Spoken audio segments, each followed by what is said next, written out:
everybody, and welcome back to the channel where once again we are doing another speed drawing video because these are the ones that I managed to edit.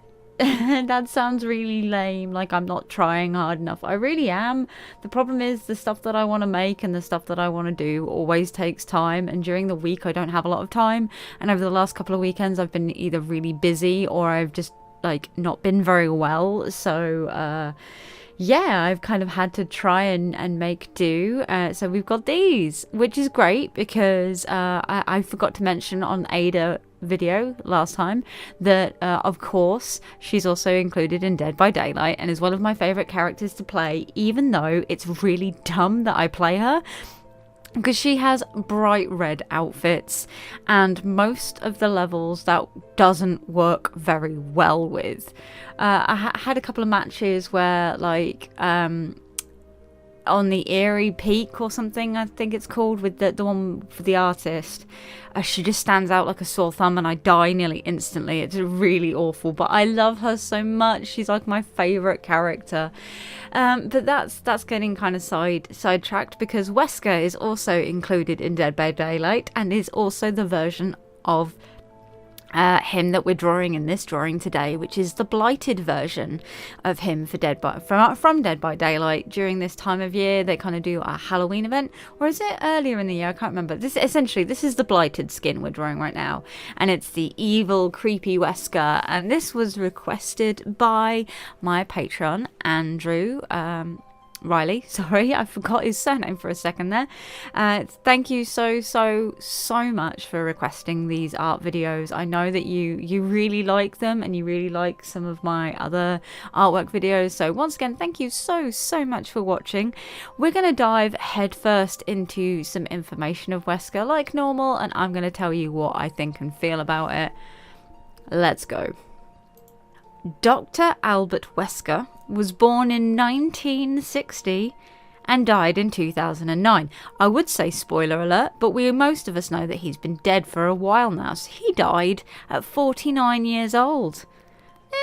That's a bad age. I mean, some of my friends have died younger than him, and most of them are a lot older. So, I mean, his biggest issue was the fact that he decided to take on Chris Redfield, and he should have known from all the previous meetings with Chris that it wasn't going to end well.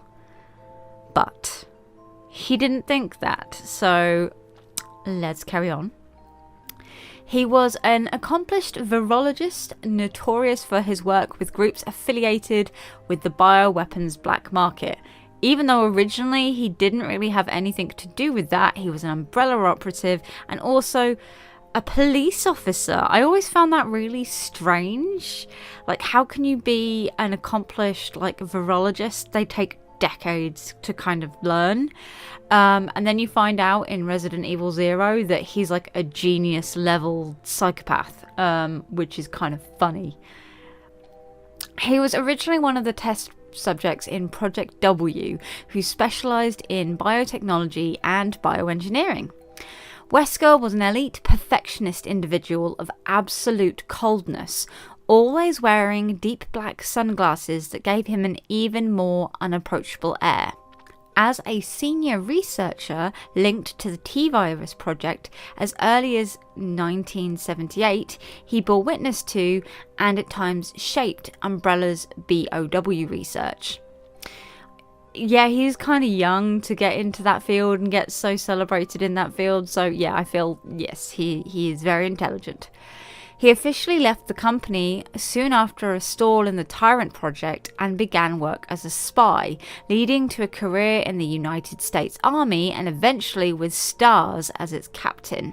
Wesker ultimately chose to betray Umbrella and work with other groups to steal its research data, benefiting from a mutation brought on by a prototype virus that gave him superhuman powers. This made him, in his self-assertion, believe that he was chosen to achieve the ultimate goal of causing the mass extinction of humanity in favour of evolution. Not at all delusional at all, Wesker, are you? He was killed in March of 2009 during a BSAA operation which uncovered his role in a doomsday project called called Ouroboros. Actually, that's the name of the virus. That's not really the name of the project, I believe. I can't remember. I have never actually played number 5.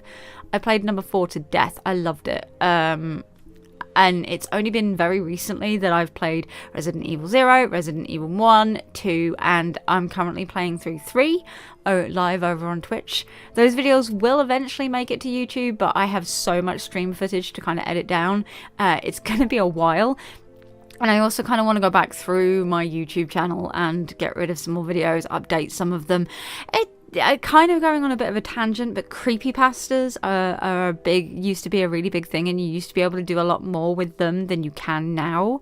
Like a load of ones that I requested and got permission to do voiceovers for, I can't find on the internet anymore. It's terrifying because I've got permission to do them, so I was going to update them, kind of add in some extra sound effects, and we're getting really sidetracked, so let's go. Little is known of Wesker's childhood or even his real name. It is understood that he inherited advantageous genes relating to intelligence from his parents. Taken from his parents at a young age by agents of Dr. Oswell E. Spencer, also known as Earl Spencer, he was raised in one of perhaps several homes funded by the Spencer Foundation. This was to serve as the first stage of a eugenics project, which sought to raise a group of like-minded, gifted intellectuals who could, in the future, be infected with a stabilized variant of the progenitor virus and entrusted with its superhuman effects. The children, all named Wesker after the project leader, were raised to share Spencer's values, harbouring particular disdain for war and pestilence, believing humans to be an evolutionary dead end in need of order, deliverance and rebirth. In this regard, he stood out before the other Weskers for his absolute ambition in these aspects. Given the finest education money could buy, he made his way into university education at a young age and graduated with a doctorate in virology at the age of 17. So, for someone who has a serious disdain for war and pestilence, he spent a lot of time in the army, making wars, making diseases, making things that essentially caused people a lot of harm. He's a massive hypocrite. That kind of like, wow, dude, you are dumb as fuck. I thought you were supposed to be intelligent. Anyway, having been headhunted by the Spencer Foundation for his promising grades, Wesker was hired by Umbrella Pharmaceuticals in 1977. With the intent on indoctrinating him and other child prodigies, he was given a place at a company-run boarding school, the Umbrella Executive Training Center, with a lesson program built to indoctrinate these children with the aggressive and inhuman values required to advance Umbrella's viral weapons research.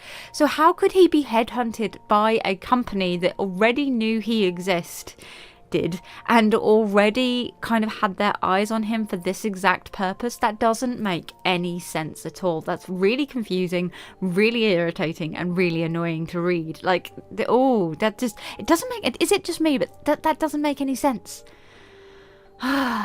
Anyway, the class of 1978 was criticised by the deputy director for being lacklustre, with the exception of Wesker and the 16-year-old Dr. William Birkin, who showed a combination of talent and ruthless character that would do well for the company.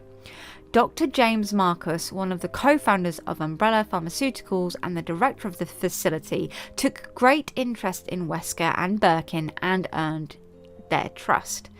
Following a series of company scandals that were covered up, the training school was closed at the end of the year, with the two students being immediately offered jobs and transferred to the nearby Arklay Laboratory as senior researchers, secretly as a reward for stealing a sample of Marcus's completed T-virus strain. So essentially, the entirety of Resident Evil is kind of his fault. Him and Birkin. But we all know that Birkin doesn't actually make it that far, so pretty interesting to hear that. Wesker's involvement in the T-Virus project began immediately after his assignment to Arklay Laboratory began. The two arrived at a time when Umbrella was considering developing Ebola-based viral weaponry officially as a part of a vaccination program. The two were successful in splicing genes from Ebola onto the stolen T-Virus strain, creating an altered virus that was better able to bypass the immune system, increasing the chances of humans surviving infection and becoming zombies. This rejection of Spencer's idea of T-Virus being used specifically for killing paved the way for a wide array of future research. With the T-Virus project progressing well, despite only developing BOWs of decent but subhuman intelligence, Umbrella began pressuring the duo to come up with newer research. At some point in 1988, Dr. Spencer ordered that Dr. Marcus be assassinated and his body dumped away. Both Arklay researchers attended the assassination to immediately recover 10 years of research data, which he had kept for himself. The Tyrant project, meanwhile, represented the next step in T-Virus weaponry, but due to the virus of the time only giving advantageous mutations to people with certain intelligence, regulating genes, statistically 1 in 10 million, the project was stalled until a new T-Virus strain could be engineered, which would make it easier to create Tyrant prototypes, which could then be cloned.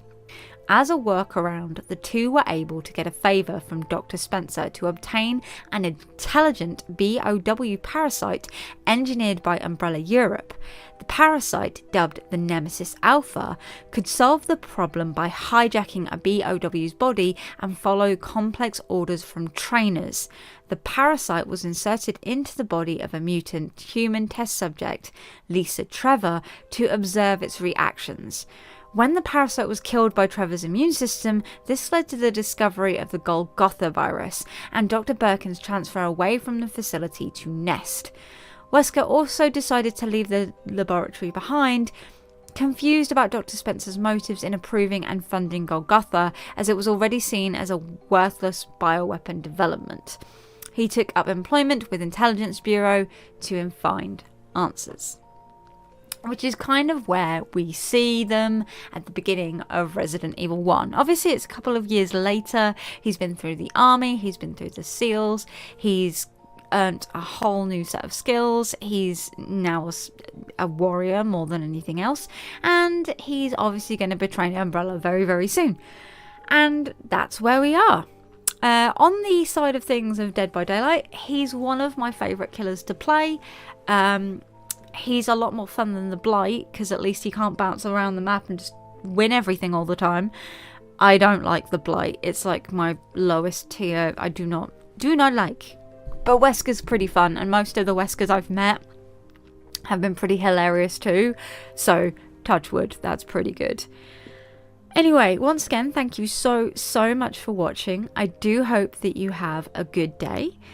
Take care, have fun, and we'll see you next time. Goodbye.